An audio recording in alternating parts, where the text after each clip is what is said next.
Welcome to Gita kitchen. ఈరోజు మనము శనగపప్పు ఫ్రై చేయడం చూద్దాం. నేను ఒక కప్పు శనగపప్పు తీసుకున్నాను. ఒక గిన్నెలో వేసి మంచిగా శుభ్రంగా 2 సార్లు కడిగి పెట్టుకోవాలి.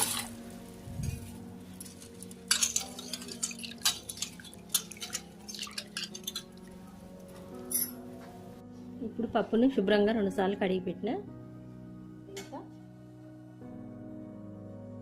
హాఫ్ స్పూన్ వంట సోడా వేసుకోవాలి.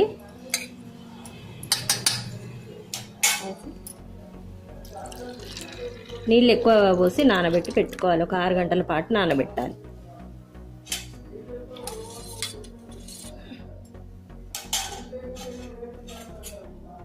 మూత పెట్టి నానబెట్టి పెట్టుకుందాం. శనగపప్పు బాగా 6-7 గంటలు మంచిగా నానింది. 7 గంటలు.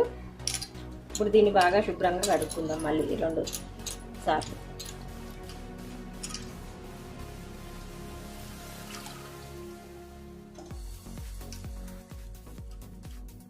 రెండు సార్లు కడిగి నీళ్ళన్నీ వంపేసుకోవాలి. ఇప్పుడు ఒక జాలి గిన్నె పెట్టుకొని నీళ్ళు మొత్తం పోయే వరకు పెడదాం.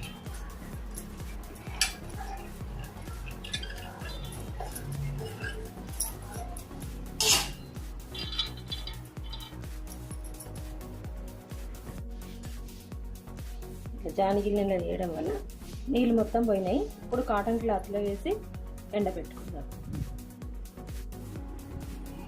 జాలి గిన్నెలో వేసినాక నీళ్ళన్నీ పోయిన తర్వాత ఒక కాటన్ క్లాత్ తీసుకొని ఈ శనగపప్పు మొత్తం ఆరబెట్టుకోవాలి. పూర్తిగా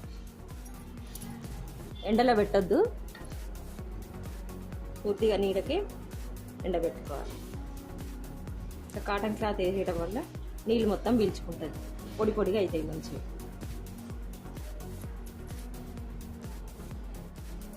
మొత్తం పొడి పొడిగా అయిన తర్వాత అప్పుడు ఆయిల్లో వేయించుకోవాలి.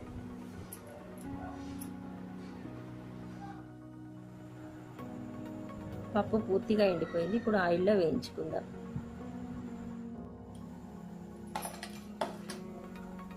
ఆయిల్ బాగా హీట్ ఎక్కింది.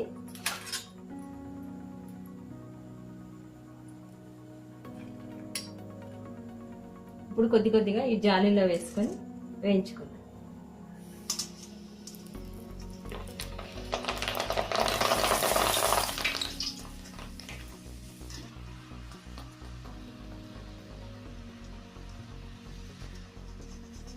శనగపప్పు వేగిపోయి ఇట్లా పైకి వస్తుంటే ఆయిల్లో మొత్తం వేగినట్టు అనుకొని తీసేయాలి.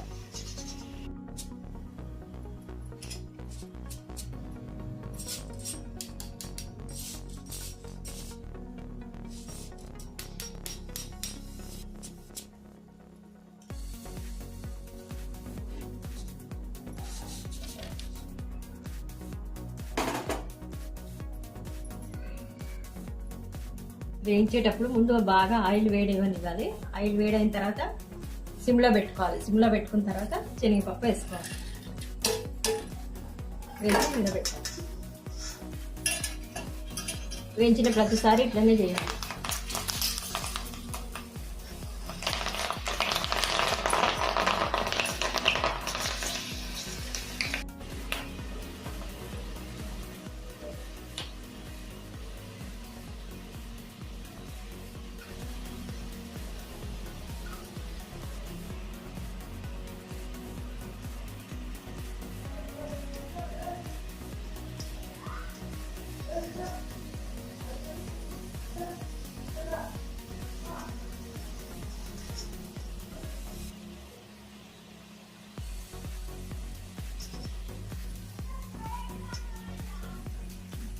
అన్ని పూర్తయినాయి వేయించడం.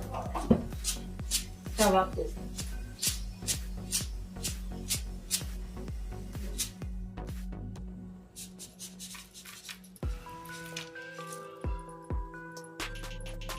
ఇట్లా అన్ని పప్పులు వేయించి పెట్టుకుందాం.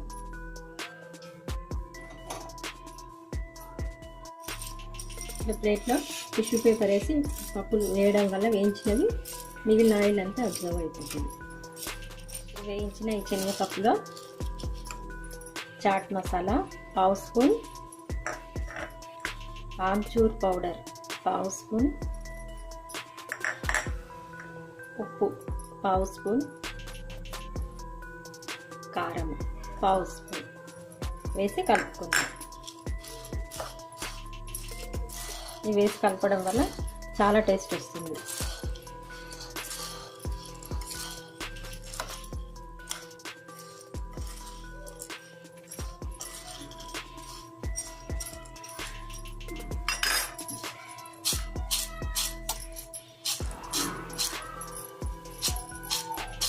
పూర్తిగా మంచిగా అన్ని శనగపప్పుకు పట్టేటట్టు కలుపుకోవాలి.